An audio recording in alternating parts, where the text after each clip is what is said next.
In 1987, a hidden cloud forest seemed to turn gold. More than 1,500 tiny toads gathered beside rain-filled pools. 2 years later, researchers found just one. It was the last golden toad ever confirmed.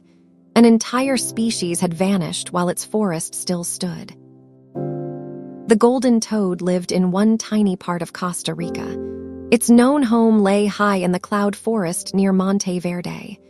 Mist kept the leaves wet, while moss covered roots and fallen wood. The entire known range measured only a few square kilometers. A change in one small forest could touch the whole species. The name told only half the story. Adult males were a brilliant orange, almost too bright for the dark forest floor. Females were larger and wore dark skin marked with yellow and red. Both had the compact body and short legs of a true toad. Together, they formed one of nature's most striking pairs. For most of the year, the golden toad was almost invisible. It stayed hidden in damp spaces beneath roots and leaf litter. Its food was likely the small insects and other tiny animals found on the forest floor. Then the dry season began to break. The first hard rains called the toads into the open. Heavy rain created shallow pools between the tree roots. In a few days, males crowded around the water and waited for females. The gathering was loud, bright, and brief. Eggs and tadpoles had to develop before the pools disappeared. The species had built its future around a narrow window of rain. In the spring of 1987, researchers counted more than 1,500 adult golden toads at 5 pools. It looked like abundance, but the rain stopped and the shallow water shrank. Thousands of eggs and tadpoles were lost as the pools dried. At most, only 29 young toads completed the change to life on land.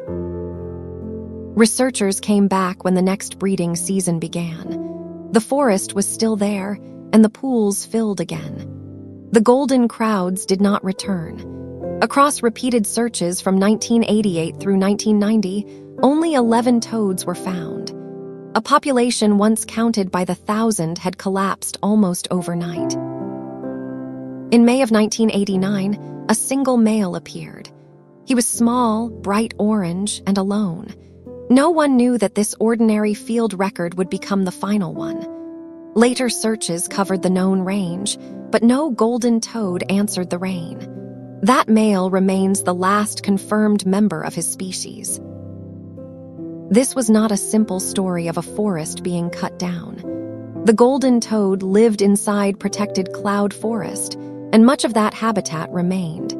Yet a reserve could not control the weather, stop a hidden disease, or protect a species beyond its boundary. The empty pools became a scientific mystery. The answer had to reach beyond habitat loss alone. The final collapse followed an exceptionally dry period linked to a powerful El Niño event. Dry pools explain the failed breeding season, but not every missing adult.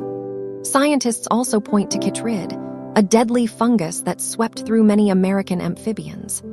Climate can change the conditions in which disease spreads and animals survive. The exact balance is still debated, so one cause should not carry the whole blame. The golden toad became an early symbol of the worldwide amphibian crisis. Its tiny range made every bad season more dangerous. Its disappearance also showed that a protected map is only the beginning of protection. Conservation must watch disease, climate, water, and sudden changes before numbers crash. The warning from Monte Verde still belongs to living species everywhere. The golden toad left no final photograph of a rescue and no captive group to return. It left an empty pool and a lesson about threats we cannot always see. Living amphibians still need faster disease checks, stable wetlands, and careful climate planning. Next, we cross the grasslands that once darkened beneath swarms of rocky mountain locusts. Subscribe for the next story from a vanished world.